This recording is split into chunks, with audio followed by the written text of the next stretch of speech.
You know, there are three reasons for sexual intercourse in the Bible. We typically only talk about two. And I want to give them in sort of ascending order from the least to the most. You know, to produce, you know, to have children. That's a reason for it. But the next one, which I think is higher than that and celebrated in the Bible, is for pleasure. We got, you know, Song of Solomon, the book of Proverbs, and the writer of Hebrews says the marriage bed is undefiled, and God wants us to enjoy each other sexually. But the ultimate purpose of sexual intercourse in the Bible, the ultimate purpose is a celebration of our oneness in the sight of God. Every time a couple has sexual union, they're saying that I am a one-woman man, or I am a one-man woman, and I am committed to you and you alone for the rest of my life. I am you and you are me. And that's the celebration that takes place. God created sex. And God didn't call everything very good until he had created the physical union between a man and his wife. So Hugh Hefner didn't create sex. God did. God had given Adam certain equipment, certain drives that would only make certain sense if used in a certain way. That's not sexually explicit, that's just biology. God could have designed Adam to subdivide as an amoeba, but he doesn't. He chooses someone who's like him, but different from him. And when they are coming together, there is an organic unity that is taking place. There's a new organism that is taking place in the act of marital union. And so something really significant is happening there that can happen in no other place. I don't think God in heaven is frowning or embarrassed, hiding his face from what takes place in the marriage bedroom. The Proverbs are clear. He commanded them. He said, let her breast satisfy you at all time. Be exhilarated with her love.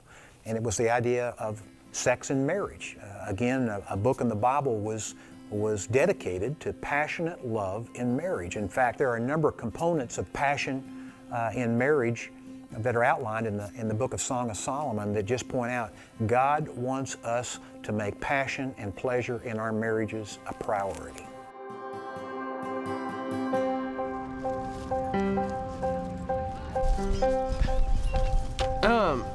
Do you want to switch off? Yeah. This is a wife. How beautiful are your feet in sandals, oh prince's daughter. My beloved is dazzling and ruddy, outstanding among 10,000. Among these thousands of people, all right, so my beloved stands out among these people. Out, yeah. Yes,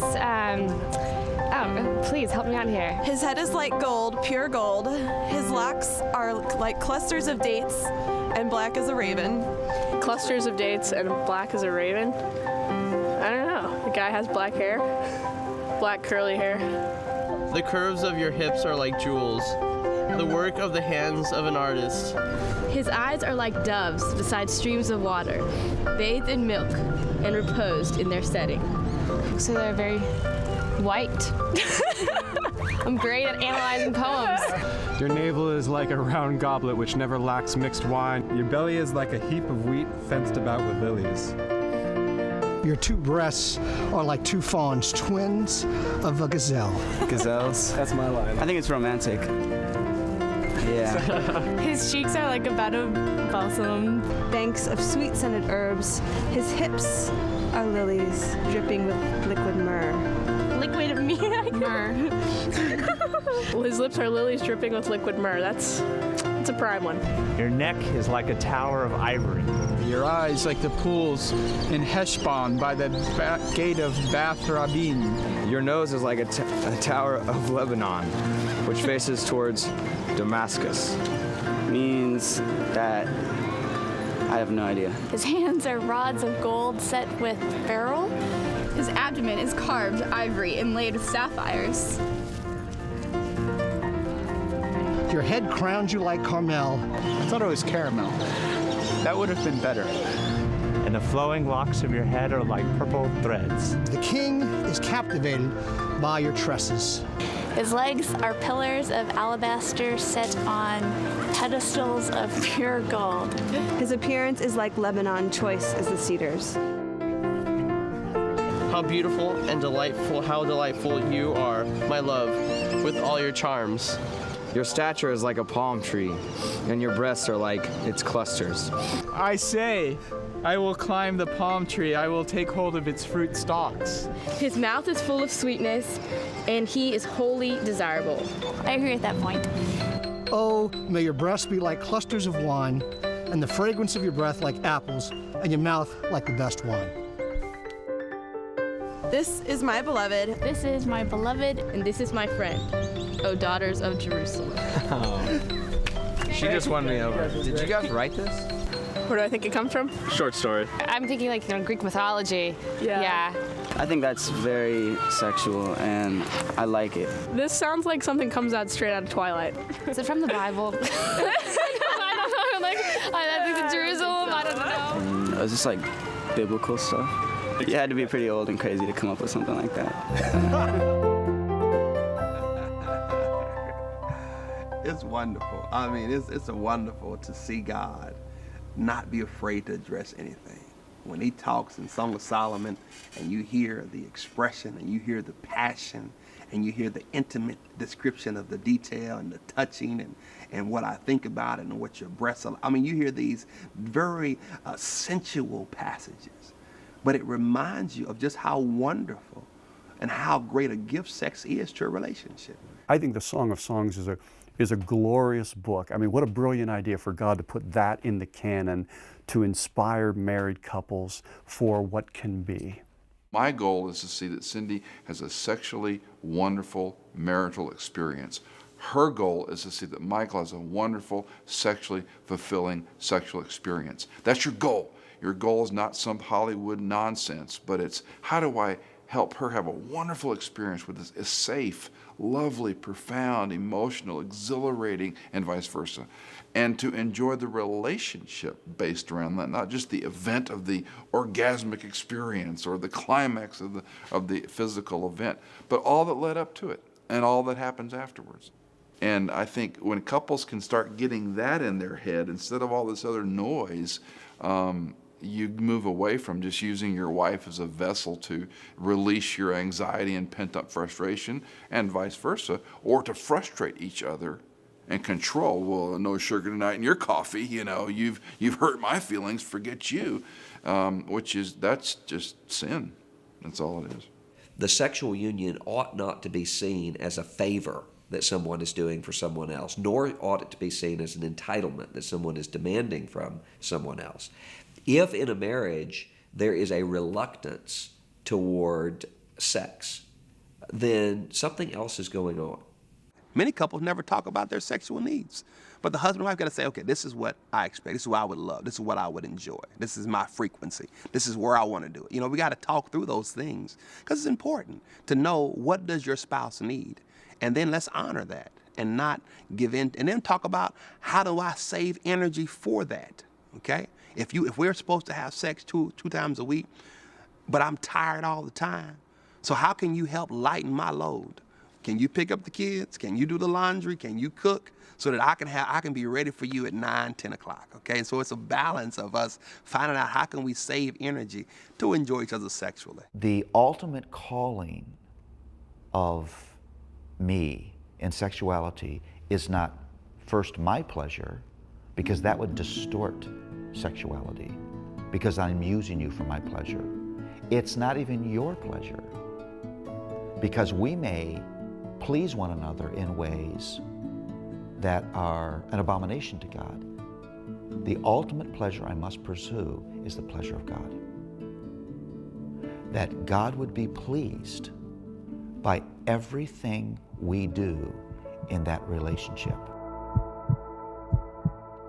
Sexual intimacy doesn't happen automatically. This isn't the moment in which the music starts playing and the script carries itself out. Instead, sexual intimacy means getting to know one's husband or wife, which often takes a long time. I didn't realize when I got married at 23 how a woman's body worked. and how long it took her to reach that point that takes a man, about 20 seconds. I was like, man, I'm doing all I can do. I'm giving out all I can give out. She just ought to know that I'm in the mood all the time. He would get frustrated or maybe a little short with me, but I never connected the dots that he was short with me because he was frustrated in the sexual part of our marriage. There's just that tension that's there. It needs to be broached, it needs to be talked about, but that tension's there that just says, oh, maybe now's not the right time. It was the elephant in the living room. We talked around it. We kind of used little, I'll give you a little hint and you try and pick up on that. And we were just missing on that level. And it wasn't satisfying to her. As hard as it was to broach that subject, when I did, then it was just like the dam broke, and then we were able to get out all those feelings. And the Lord just blessed that. I sensed a real difference in his heart when he started this conversation, and as a result, it just opened me up to feel free to just really express myself as well. That just brought us to a new depth in our relationship, a new level of intimacy and trust, and hey, everything's out in the open. From that point on, we learned to continue to communicate in that way and to continue to learn about each other and to grow and to read books and just to explore different areas. And it was just a turnaround in our sexual relationship. When I knew that she looked forward to that too and that it was enjoyable for both of us, it just made everything better. It made me feel so much better about things, about us, and it just took our marriage to a new level.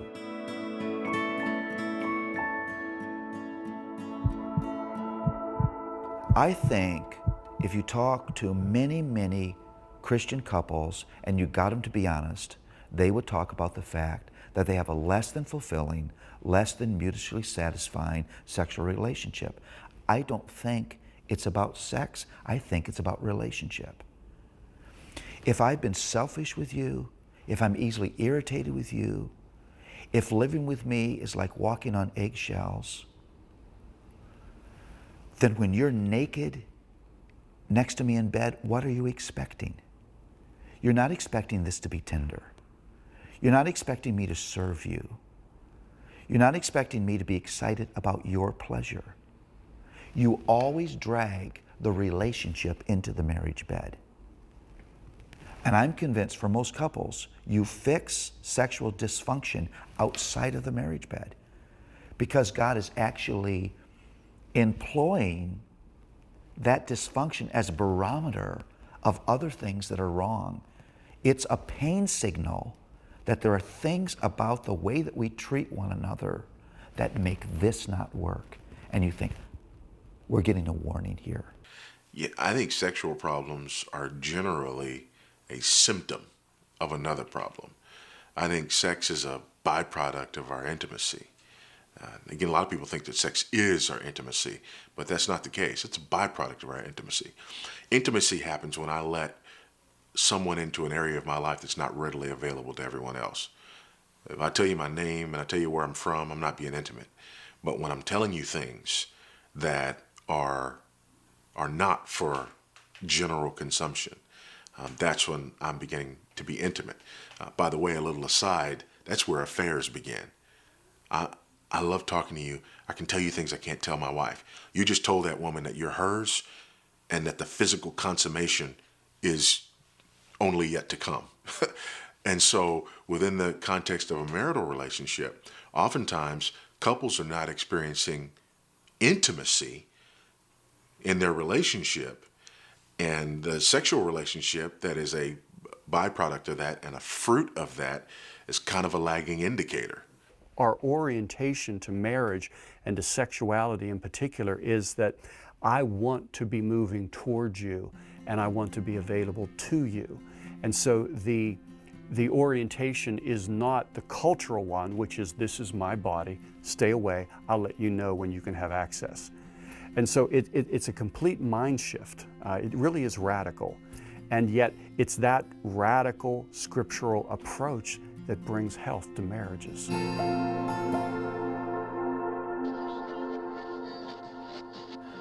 30 seconds, guys. Thanks, Heritol. Jeff is up first on line 3, Lisa on line 5. And what's Jeff's issue? The thrill is gone. I know the feeling. And by that you mean? I was exhausted. I mean, come 5 seconds, guys. on. Oh, I know the feeling. Oh, ha ha. Solution for selective hearing. We're back on Loveline Live with Drake and Cheryl, and Jeff is on line 3. Hello, Jeff. Hey, love your show. Thanks for taking my call. Thanks, Jeff. We're glad to take it. What's on your mind? Well, my wife and I have been married for 7 years. We have 3 kids, and it feels like in the last year, the fizzle has gone completely out of our sex life. Did your wife say she's exhausted all the time? Yeah, exactly. Jeff, let me ask you, how much time do you give for the two of you together? Not as much as it used to be. I'm traveling more for my job to help support our new baby. Here's why I asked you about the time alone together. You're gone all week. Your wife is home alone with 2 kids, a new baby. She's exhausted. For a woman, Jeff, for her to be able to engage in the bedroom, she's got to feel like she's connected on a deeper level. And quite frankly, if she doesn't have that, well, it's not that surprising that she's not all that interested. Jeff, as guys, we have to remember that sex is 3-dimensional. No, you don't have to wear those funny glasses. It's body, mind, and spirit. We tend to get that compartmentalized. Our wives sure don't. You have to carve out time to be together and then use that time to reconnect, soul to soul. That is excellent advice. That can sometimes help a wife with her exhaustion. I mean, no guarantees, but... No guarantees. That's true. Okay, well, I'll give it a shot. Thanks, you guys. Thanks, Jeff. Lisa is up next on Loveline Live. Hi, Lisa. Hi, Cheryl. Hi, Drake. Hello, Miss Lisa. What can we do for you?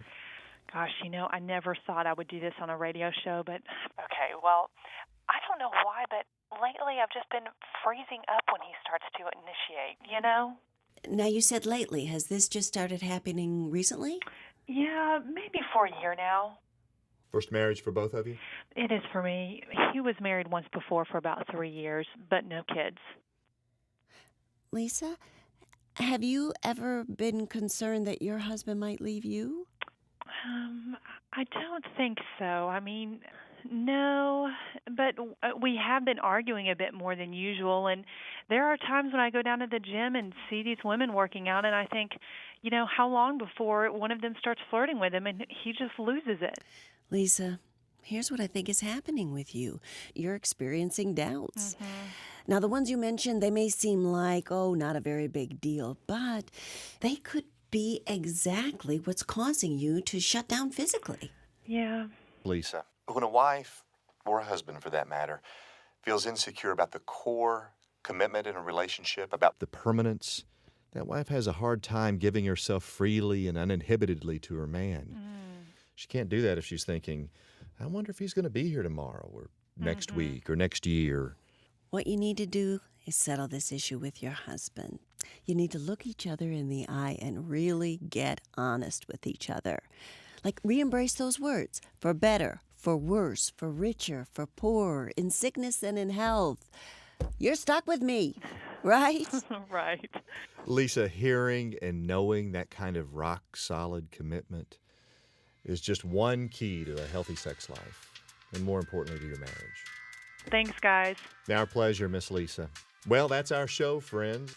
I'm Drake Majors. And I'm Cheryl Majors. And this has been Loveline Live. Till then, sleep tight, and don't forget to say, I love you. And we're clear. Good show, guys. Hey, any doubts? No, I thought it was pretty good. I was talking to her. No. No doubts. I know you know you're stuck with me, no matter how exhausted I may be from time to time. And I guess you're stuck with me, even when I get a little cranky. You? Cranky? All of a sudden, for some strange reason, I'm not tired at all. In fact, I'm wide awake. Is that so? Well, look at me. Not cranky at all.